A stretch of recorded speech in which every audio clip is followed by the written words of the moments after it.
ಚೈತ್ರವನ ಲಕ್ಷ್ಮೀಶನ ಜೈಮಿನಿ ಭಾರತದ ಸಮಗ್ರ ವಾಚನ ವ್ಯಾಖ್ಯಾನ ಕಾರ್ಯಕ್ರಮ. ಪ್ರಸ್ತುತಿ ಡಾಕ್ಟರ್ ಎಎಸ್ ಶಂಕರನಾರಾಯಣ. ಪ್ರಿಯ ಕೇಳುಗರಿಗೆಲ್ಲ ನಮಸ್ಕಾರಗಳು ಹಾಗೂ ಕಾರ್ಯಕ್ರಮಕ್ಕೆ ಆತ್ಮೀಯವಾದ ಸ್ವಾಗತ. ಲಕ್ಷ್ಮೀಶನ ಜೈಮಿನಿ ಭಾರತದಲ್ಲಿ ಇಂದು 21ನೆಯ ಸಂಧಿಯ ಕೆಲ ಪದ್ಯಗಳ ವಾಚನ ಹಾಗೂ ವ್ಯಾಖ್ಯಾನವನ್ನು ಕೇಳಲಿದ್ದೀರಿ. ವಾಚನ ಮಾಡಲಿದ್ದಾರೆ ಶ್ರೀಮತಿ BK ಜಲಜಾ, ವ್ಯಾಖ್ಯಾನ ಮಾಡಲಿದ್ದಾರೆ ಶ್ರೀಮತಿ ಶಾಂತಾ ಗೋಪಾಲ್.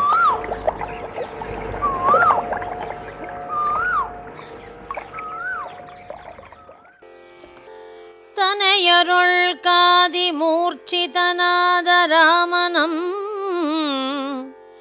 ಮುನಿಮೌಳಿ ವಾಲ್ಮೀಕಿ ಬಂದು ಸಂತೈಸಲ್ಕೆ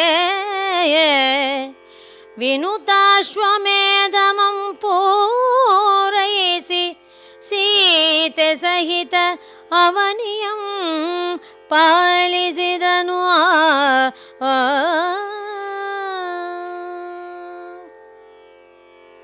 ಅರಸಕೇಳ್ ಜಾಹ್ನವಿಯ ತೀರದೊಳ್ ದೀಕ್ಷೆಗೊಂಡಿರುತ್ತಿದ್ದ ರಾಘವಂ ಚಿತ್ತದನುತಾಪದಿಂ ಭರತನಂ ಕರೆದು ಶತ್ರುಘ್ನನೇ ಗೈದಿದನು ಎಂಬುದನು ಉಸಿರ್ವರಾನು ಎನಗೆ ತರಳರಂ ಪಿಡಿದಪನೋ ಕೊಂದಪನೋ ಲಕ್ಷ್ಮಣಂ ದುರದೊಳ್ ಬಳಲ್ದಪನೋ ಗೆಲ್ದಪನೋ ಸ್ವಾಲ್ದಪನೋ ತುರಗಮಂ ಬಿಡಿಸಿ ತಂದಪನೋ ನಾನರಿಯನೆಂದು ಅಸುರಾರಿ ಚಿಂತಿಸಿದನು.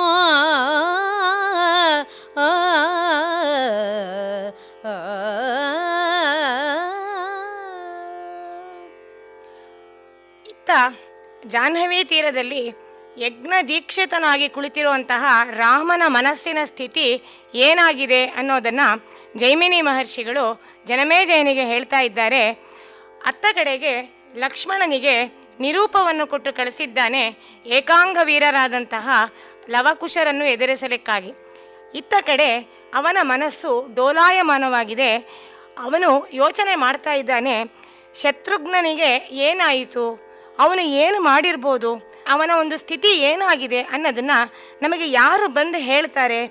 ಮತ್ತು ಅವನು ಲಕ್ಷ್ಮಣ ಯುದ್ಧದಲ್ಲಿ ಬಾಲಕರನ್ನು ಸೆರೆ ಹಿಡಿದನೋ, ಇಲ್ಲ ಕೊಂದೇ ಬಿಟ್ನೋ, ಇಲ್ಲ ಲಕ್ಷ್ಮಣನೇ ತಾನು ಯುದ್ಧದಲ್ಲಿ ಬಳಲಿ ಹೋದನೋ, ಗೆಲ್ತಾನೋ ಸೋಲ್ತಾನೋ, ಕಟ್ಟಿದಂತಹ ಅಶ್ವವನ್ನು ಬಿಡಿಸಿ ತರ್ತಾನೋ, ಏನಾಗುತ್ತೆ ಅನ್ನೋದು ನಮಗೆ ಗೊತ್ತಿಲ್ವಲ್ಲ ಅಂತ ಹೇಳಿ ಅವನು ತುಂಬ ಚಿಂತೆ ಮಾಡ್ತಾ ಇದ್ದಾನೆ.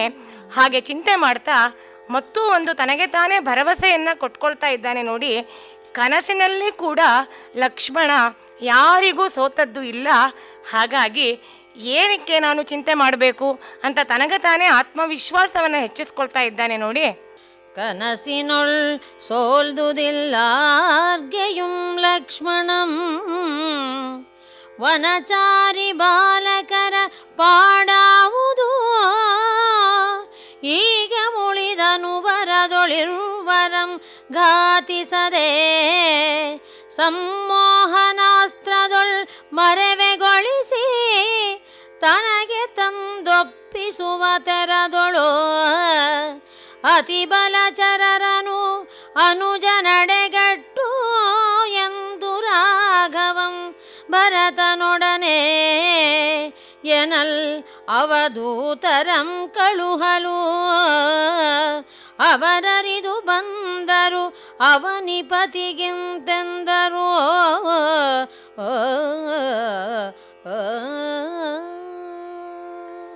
ಕನಸಿನಲ್ಲಿ ಕೂಡ ಲಕ್ಷ್ಮಣನ ಸೋಲನ್ನು ನಾನು ನೆನೆಯೋದಕ್ಕಾಗೋದಿಲ್ಲ. ಅವನು ಯಾರಿಗೂ ಸೋತದ್ದೇ ಇಲ್ಲ. ಹಾಗಿರಬೇಕಾದ್ರೆ ಯಾವುದೋ ಒಂದು ಆಶ್ರಮದ ಬಾಲಕರ ಪಾಡೇನು, ಅವರು ಯಾತರವರು ಇವನು ಮುಂದೆ ಹುಲ್ಲಿಗೆ ಸಮಾನ. ಆದರೆ ಒಂದೇ ಒಂದು ಚಿಂತೆ, ಅದು ಏನಂದರೆ ಲಕ್ಷ್ಮಣನಿಗೆ ಕೋಪ ಜಾಸ್ತಿ. ಅವನು ಕೋಪಿಸಿಕೊಂಡು ಬಾಲಕರನ್ನ ಘಾತಿ ಮಾಡದೆ, ಅಂದರೆ ಕೊಂದೇ ಹಾಕಿಬಿಡದೇನೆ ಅವರನ್ನು ಕೇವಲ ಸಂಮೋಹನಾಸ್ತ್ರವನ್ನು ಪ್ರಯೋಗ ಮಾಡಿ ಮೂರ್ಛೆ ತಪ್ಪಿಸಿ ಅವರನ್ನು ತಂದು ನನಗೆ ಒಪ್ಪಿಸು ಅಂತ ಹೇಳಿ ಭರತನಿಗೆ ಅವನು ಹೇಳ್ತಾ ಇದ್ದಾನೆ.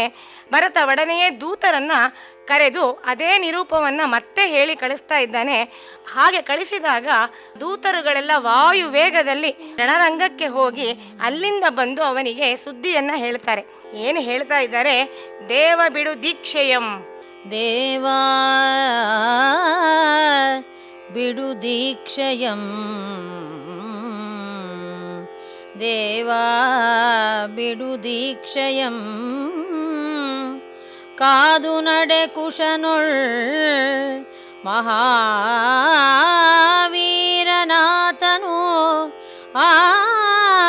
ಆಲವನಿಂದೆ ಬಲ್ಲಿದಂ ಜೀವ ಸಂದೇಹಂ ಆಗಿರ್ಪುದೈ ಶತ್ರುಘ್ನ ಲಕ್ಷ್ಮಣರ್ಗೆ ಅಖಿಲ ಸೇನೆ ಭಾವಿಸೆ ತವಾಕೃತಿಯ ಬಾಲಕರ ದೆಸೆಯಿಂದೆ ಗೋವರ್ಧನಂಗೆ ಮೊಲೆಗೊಟ್ಟ ಪೂತನಿ ಮೊಲಾಯ್ತು ಏ ವೇಳ್ಮೆವೆಂದು ದೂತರ್ನುಡಿಯೇ ರಾಘವಂ ಕೇಳಿ ಮೂರ್ಛಿತನಾದನು.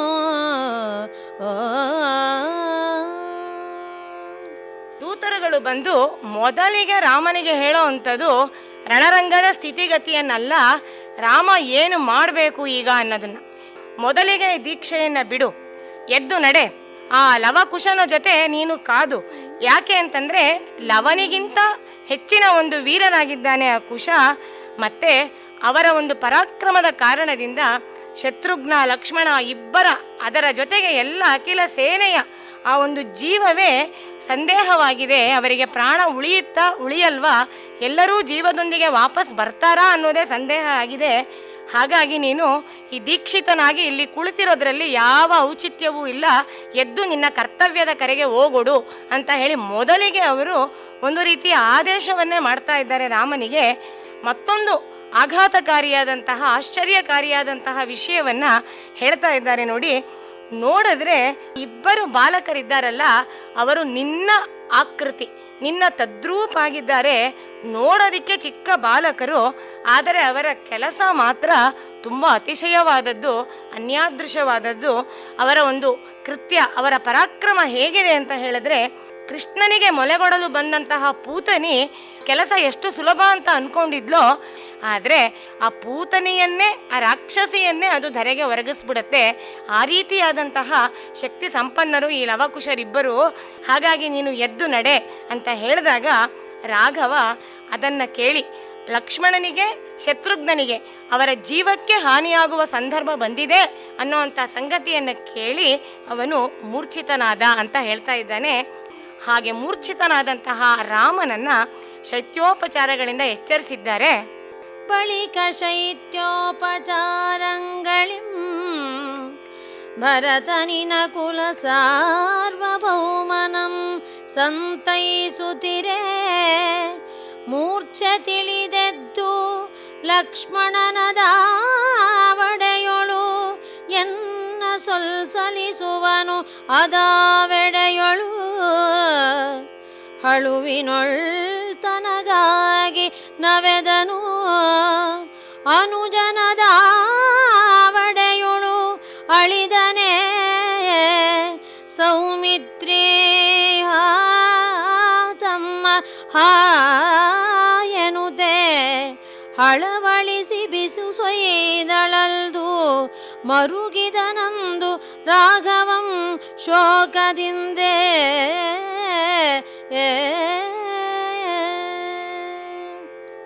ಮೂರ್ಛೆ ತಿಳಿದಿದ್ದಂತಹ ರಾಮ ತುಂಬ ಚಿಂತೆ ಮಾಡ್ತಾ ಇದ್ದಾನೆ. ಅವನಿಗೆ ಶತ್ರುಘ್ನನಿಗಿಂತ ಲಕ್ಷ್ಮಣನ ಮೇಲೆ ಸಹಜವಾಗಿಯೇ ಪ್ರೀತಿ ಜಾಸ್ತಿ.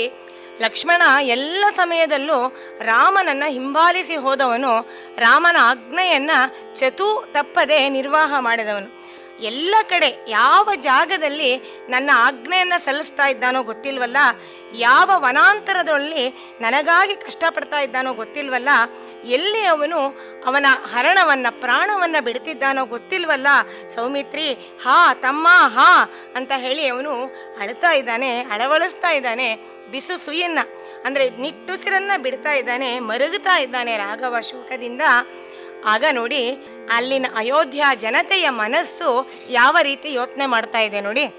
ಜಾನಕಿಯನೊಂದು ಪೊರಮಡಿಸಿದ ನ್ಯಾಯದಿಂ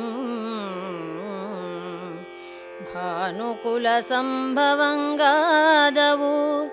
ಎಂತೀ ತೆರೆದ ಹಾನಿದು ಸೌಮಿತ್ರಿ ಶತ್ರುಘ್ನರಂ ಜಯಿಸುವ ಅಗ್ಗಳೆಯರಾರ್ಜಗದೊಳು ಕಾನನದ ಮುನಿಸುತರ್ಗೆ ಅಧಟ ಎತ್ತಣದು ರಾಮಸೂನುಗಳ್ ತಪ್ಪದ ಕೃತಿಗಳಂ ನೋಡಲು ಅನುಮಾನಮೇಕೆಂದು ಮೊರೆಯಿಟ್ಟುದು ಎಲ್ಲ ಜನಂ ರಾಘವಂ ಕೇಳುವಂತೆ.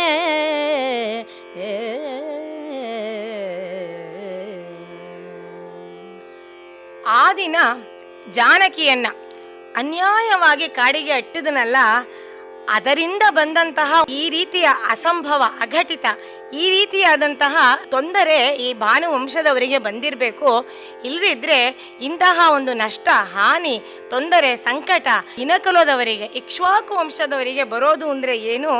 ಸೌಮಿತ್ರಿ ಮತ್ತು ಶತ್ರುಘ್ನ ಇಂತಹ ಸಮವೀರರು ಅವರು, ಅವರನ್ನು ಜಯಿಸುವಂತಹ ಶ್ರೇಷ್ಠರು ಈ ಜಗದಲ್ಲಿ ಬೇರೆ ಯಾರಿದ್ದಾರೆ? ಅಲ್ಲದೆ ಯಾವುದೋ ಒಂದು ಮುನಿಗಳ ಆಶ್ರಮದಲ್ಲಿ ಕಾಡಿನ ಮಗ್ಗಲಲ್ಲಿ ಬೆಳೆದಂತಹ ಮುನಿ ಸುತರು ಅಂತ ಕಾಣ್ತಿರೋ ಹಾಗೆ ವೇಷ ತೊಟ್ಕೊಂಡಿರುವಂತಹ ಬಾಲಕರಿಗೆ ಇವನ ಕುದುರೆಯನ್ನು ಕಟ್ಟಿ ಲಕ್ಷ್ಮಣ ಶತ್ರುಘ್ನರನ್ನ ಜಯಿಸುವಂತಹ ಅದಟು ಪರಾಕ್ರಮ ಎಲ್ಲಿಂದ ಬರಬೇಕು? ನೋಡಿದ್ರೆ ಎಲ್ಲ ಹೇಳ್ತಾ ಇದ್ದಾರೆ. ಆ ಆಕೃತಿಗಳನ್ನು ನೋಡಿದಾಗ, ಅವರ ಆಕಾರ ವಿಶೇಷವನ್ನು ಕಂಡಾಗ ನಿಜಕ್ಕೂ ಇವರು ರಾಮನ ಮಕ್ಕಳೇ ಇರಬೇಕು, ಅನುಮಾನ ಇಲ್ಲ ಅಂತ ಹೇಳಿ ಹೇಳ್ತಾ ಇದ್ದಾರೆ.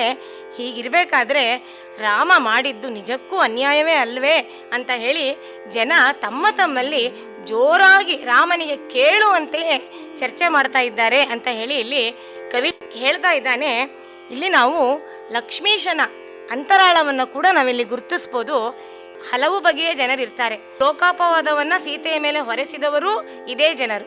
ಆದರೆ ಇವತ್ತು ಸೀತೆಯ ಪರವಾಗಿ ಸೀತೆಯನ್ನ ಅನ್ಯಾಯ ಕಾಡಿಗೆ ಅಟ್ಟಿದ್ದು ಅಂತ ಹೇಳಿ ರಾಮನ ಮೇಲೆ, ಭಾನು ಕುಲದವರ ಮೇಲೆ ಕೂಡ ಈಗ ದೋಷಾರೋಪಣೆಯನ್ನ ಮಾಡ್ತಾ ಇದ್ದಾರೆ. ನಮಗೆ ಗೊತ್ತು, ಪ್ರಪಂಚದ ಏಕರೀತಿಯಾಗಿರೋದಿಲ್ಲ.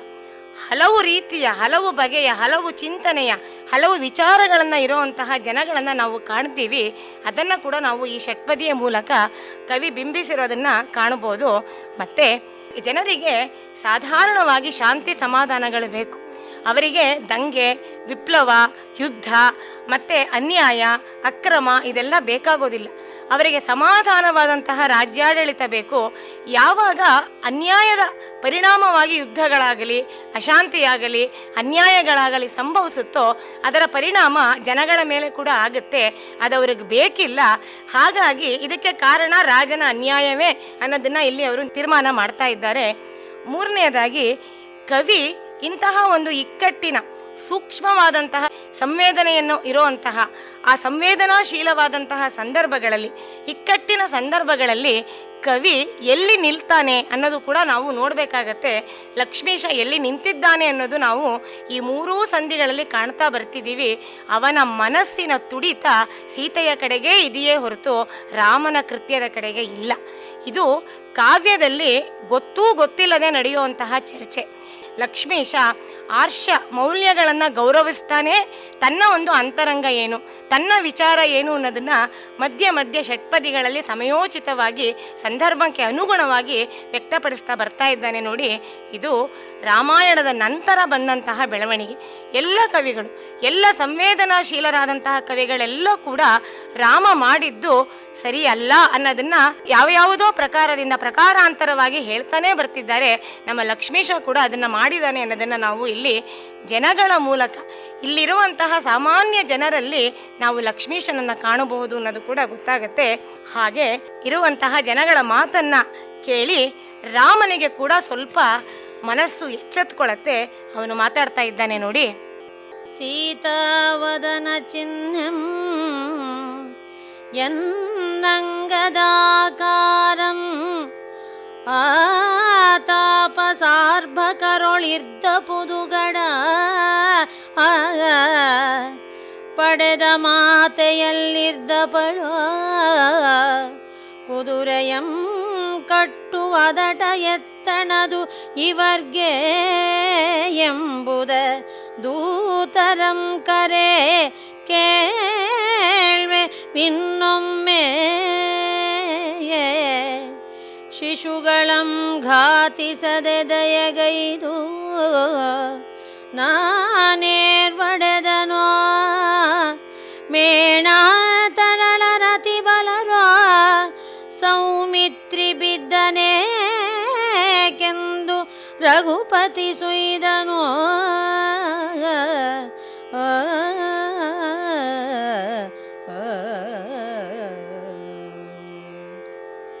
ರಾಮನಿಗೆ ಎಲ್ಲ ದೂತರು ಹೇಳ್ತಾ ಇದ್ದಾರೆ, ಬಂದವರೆಲ್ಲ ಆ ಮಕ್ಕಳು ನಿನ್ನ ಆಕೃತಿಯನ್ನೇ ಹೋಲ್ತಾ ಇದ್ದಾರೆ ಅಂತ.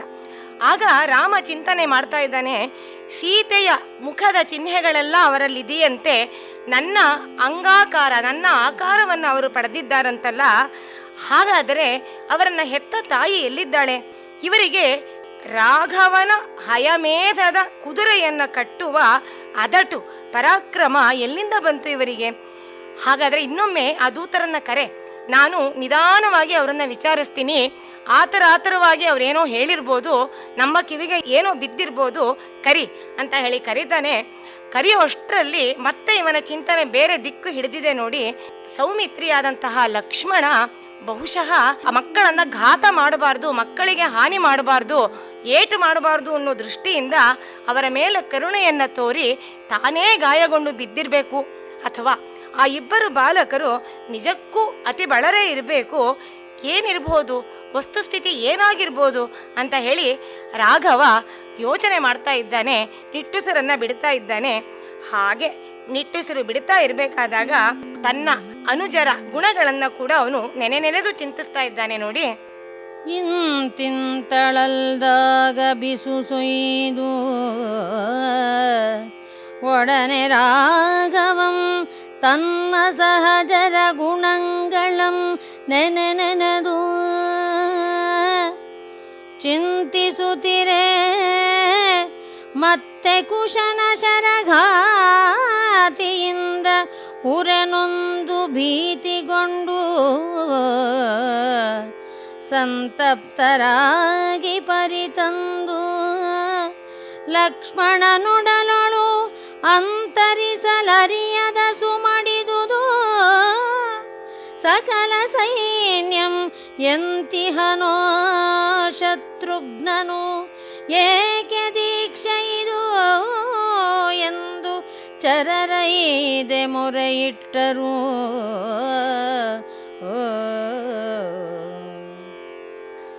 ಹೀಗೆ ರಾಮ ತನ್ನ ಸಹಜರ ಅಂದ್ರೆ ತಮ್ಮಂದಿರ ಗುಣಗಳನ್ನೆಲ್ಲ ನೆನೆತಾ ನಿಟ್ಟುಸಿರು ಬಿಡ್ತಾ ಇದ್ದಾನೆ.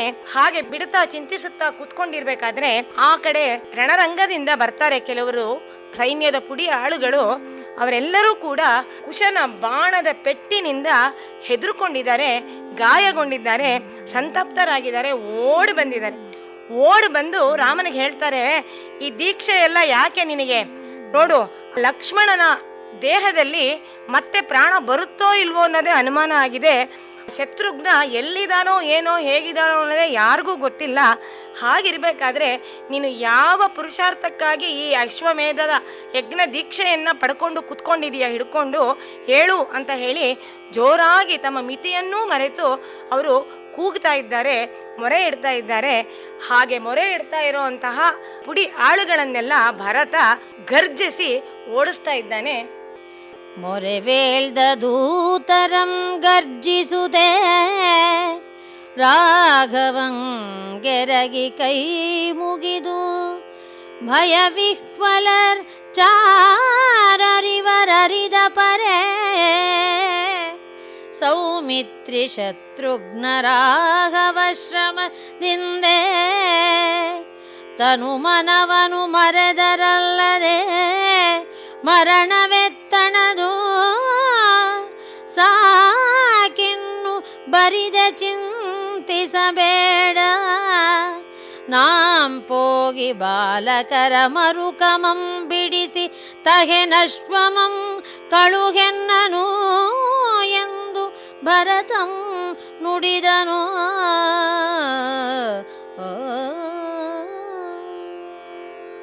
ಸೈನ್ಯದ ಪುಡಿಯಾಳುಗಳೆಲ್ಲ ಬಂದು ತಮ್ಮ ಮಿತಿಯನ್ನ ಮೀರಿ ಆ ಒಂದು ಶಿಷ್ಟಾಚಾರದ ಎಲ್ಲೆಯನ್ನು ಮೀರಿ ರಾಮನಿಗೆ ನಿರ್ದೇಶ ಕೊಡಲಿಕ್ಕೆ ಶುರು ಮಾಡಿದಾಗ ಭರತ ಅವರನ್ನೆಲ್ಲ ಸ್ವಲ್ಪ ಗದ್ದರಿಸಿ ದೂರ ಇರಿಸ್ತಾನೆ. ಆಮೇಲೆ ಇತ್ತ ಕಡೆ ರಾಮನಿಗೂ ಕೂಡ ಸಮಾಧಾನ ಮಾಡ್ತಾ ಇದ್ದಾನೆ. ಇವರು ಸಾಧಾರಣವಾದಂಥ ಪುಡಿ ಸೈನಿಕರು, ಇವರೆಲ್ಲೋ ಹಿಂದಿರ್ತಾರೆ ಸೈನ್ಯದಲ್ಲಿ. ಸೈನ್ಯದ ಮುಂಭಾಗದಲ್ಲಿ ನಡೆಯುವಂತಹ ಯಾವ ವೀರ ಪರಾಕ್ರಮಗಳನ್ನು ಕೂಡ ಇವರು ಕಣ್ಣಾರೆ ಕಂಡೋರಲ್ಲ. ಅಲ್ಲಿಂದ ಬಂದ ಗಾಳಿ ಸುದ್ದಿಯನ್ನು ಬಣ್ಣ ಹಚ್ಚಿ ಬಂದು ಇಲ್ಲಿ ಹೇಳೋ ಅಂಥವರೇ ಹೊರತು ನಿಜ ಸ್ಥಿತಿಯನ್ನು ಅರಿತಂಥವರಲ್ಲ ಇವರು. ಹಾಗಾಗಿ ನೀನು ಚಿಂತೆ ಮಾಡಬೇಡ ಅನ್ನೋ ರೀತಿಯಾಗಿ ಸೌಮಿತ್ರಿ ಶತ್ರುಘ್ನ ಇವರಿಗೆಲ್ಲ ಎಲ್ಲಿಯ ಮರಣ, ಅವರೆಲ್ಲ ಹೆಚ್ಚು ಕಡಿಮೆ ಚಿರಂಜೀವಿಗಳ ತರಹ ವೀರರು. ಅವರು ಕೇವಲ ಯುದ್ಧದ ಒಂದು ಶ್ರಮದಿಂದಾಗಿ ಅವರಿಗೆ ಮೂರ್ಛೆ ಹೋಗಿರ್ಬೋದೇ ಹೊರತು ಮರಣ ಖಂಡಿತ ಆಗಿರೋದಿಲ್ಲ. ನೀ ಯೋಚನೆ ಮಾಡಬೇಡ ಅಣ್ಣ, ನಾನು ಹೋಗಿ ಬಾಲಕರನ್ನ ಎದುರಿಸಿ ಅವರು ಕಟ್ಟಿರುವಂತಹ ಆ ಒಂದು ಅಶ್ವವನ್ನು ಬಿಡಿಸಿ ತರ್ತೀನಿ, ನೀನು ಯೋಚನೆ ಮಾಡಬೇಡ ಅಂತ ಹೇಳಿ ಭರತ ಅವನಿಗೆ ಒಂದು ಆಶ್ವಾಸನೆಯನ್ನು ಕೊಡ್ತಾನೆ. ಮತ್ತೆ ತಾನು ಜಾಂಬವ, ಸುಷೇಣ, ಹನುಮಂತ ಮೊದಲಾದಂತಹ ಕಪಿವೀರರನ್ನ ಕಟ್ಟಿಕೊಂಡು ಯುದ್ಧರಂಗದ ಕಡೆಗೆ ಬರ್ತಾ ಇದ್ದಾನೆ ನೋಡಿ. ಬಳಿಕ ಜಾಂಬವ ಸುಷೇಣಾಂಗದ ಹನುಮಂತ ನಳ ನೀಲ ಕುಮುದ ಶತಬಲಿಗವಯರೆಂಬ ಕಪಿಗಳ ಪಡೆಯನೆಲ್ಲಮಂ ಬಲದೊಳುಳಿದ ಕಿಳ ಚತುರಂಗಮಂ ಕೂಡಿಕೊಟ್ಟು ಕಳುಹಲು ಇನಕುಲ ಸಾರ್ವಭೌಮನಂ ಬೀಳ್ಕೊಂಡು ತಳೆದು ಸುರನದಿಯ ತೀರದೊಳಾಂಜನೇಯನಂ ಕೊಳಗುಳದ ವೃತ್ತಾಂತಮಂ ಕಂಡು ಬಂದೊರೆವುದೆಂದು ಭರತಂ ಪೇಳ್ದನು. ಅಲ್ಲಿ ಅಯೋಧ್ಯೆಯಲ್ಲಿ ಇದ್ದಂತಹ ಜಾಂಬವ, ಸುಷೇಣ, ಅಂಗದ, ಹನುಮಂತ, ನೀಲ, ಕುಮುದ, ಶತಬಲಿ, ಗವಯ ಇಷ್ಟೂ ಜನ ಕಪಿವೀರರೆಲ್ಲ ಇರ್ತಾರೆ. ಅವರೆಲ್ಲರನ್ನೂ ಕೂಡ್ಕೊಳ್ತಾನೆ. ಮತ್ತೆ ಆ ಅಯೋಧ್ಯೆಯಲ್ಲಿ ಉಳಿದಂತಹ ಚತುರಂಗ ಬಲದ ಇನ್ನೂ ಸ್ವಲ್ಪ ಪ್ರಮಾಣವನ್ನು ತೆಗೆದುಕೊಂಡು ಅವನು ತನ್ನ ಅಣ್ಣನಿಂದ ಆಶೀರ್ವಾದವನ್ನು ಪಡೆದುಕೊಂಡು ಇತ್ತ ಕಡೆ ಗಂಗಾ ನದಿಯ ತೀರಕ್ಕೆ ಬರ್ತಾನೆ. ಗಂಗಾ ನದಿಯ ತೀರದಲ್ಲಿಯೇ ಯುದ್ಧ ನಡೀತಾ ಇರುವಂಥದ್ದು. ಅಲ್ಲಿಗೆ ಬಂದಾಗ ಅವನು ಭರತ ತುಂಬ ವಿವೇಕಶಾಲಿ, ವಿವೇಚನೆಯನ್ನು ಉಳ್ಳಂಥವನು. ಅವನು ಲಕ್ಷ್ಮಣನ ರೀತಿಯಾಗಿ ಯಾವುದು ದುಡುಕಿ ಕಾರ್ಯವನ್ನು ಮಾಡುವಂಥವನಲ್ಲ ಅವನು.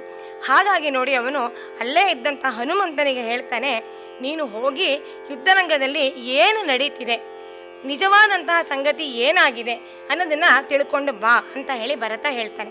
ಇಲ್ಲಿ ಭರತನ ವಿವೇಚನೆ ಎಷ್ಟು ಚೆನ್ನಾಗಿ ಗೊತ್ತಾಗುತ್ತೆ ಅಂದರೆ, ಒಂದೊಮ್ಮೆ ಶತ್ರುಘ್ನನಿಗೂ ಲಕ್ಷ್ಮಣನಿಗೂ ಏನೂ ಆಗದೆ ಅವರು ಸುಸ್ಥಿತಿಯಲ್ಲೇ ಇದ್ದು ಯುದ್ಧವನ್ನೇ ಮಾಡ್ತಿದ್ದ ಪಕ್ಷದಲ್ಲಿ ಮತ್ತೆ ಈ ಸೈನ್ಯವನ್ನು ತೆಗೆದುಕೊಂಡು ಅಲ್ಲಿವರೆಗೆ ಹೋಗೋದು ವ್ಯರ್ಥ ಶ್ರಮವೂ ಆಗುತ್ತೆ.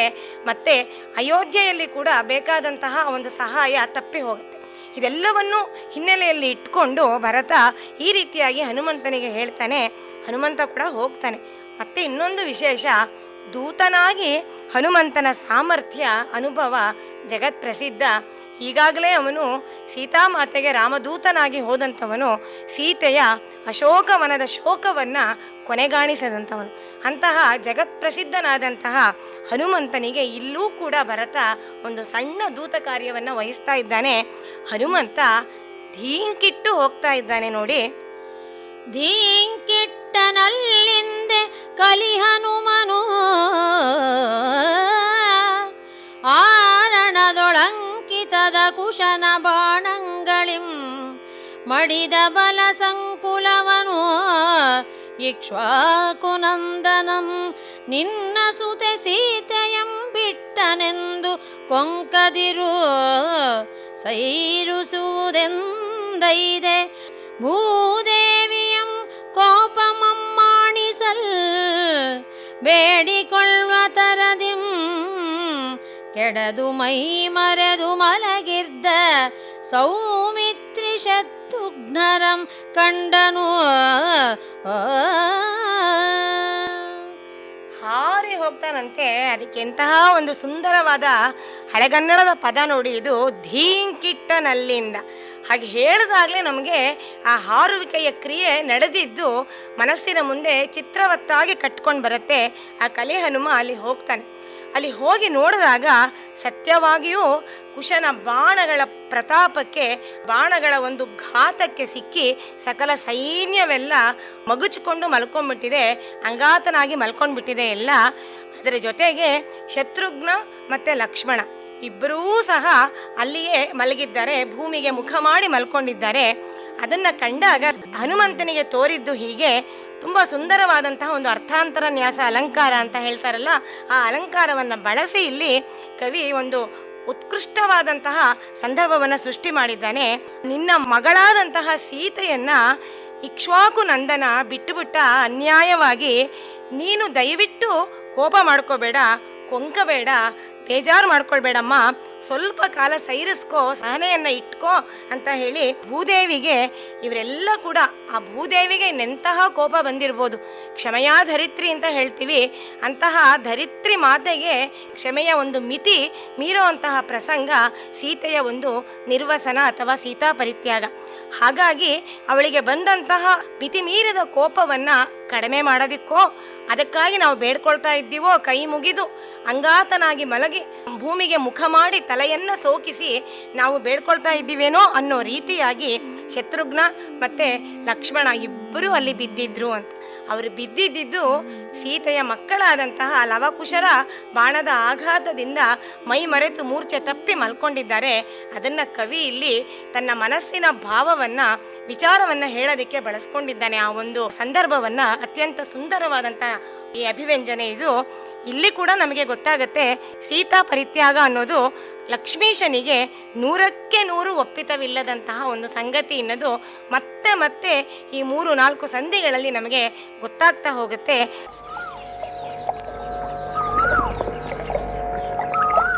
ಇದುವರೆಗೆ ಲಕ್ಷ್ಮೀಶನ ಜೈಮಿನಿ ಭಾರತದಲ್ಲಿ 21ನೆಯ ಸಂಧಿಯ ಕೆಲ ಪದ್ಯಗಳ ವಾಚನ ಹಾಗೂ ವ್ಯಾಖ್ಯಾನವನ್ನು ಕೇಳಿದಿರಿ.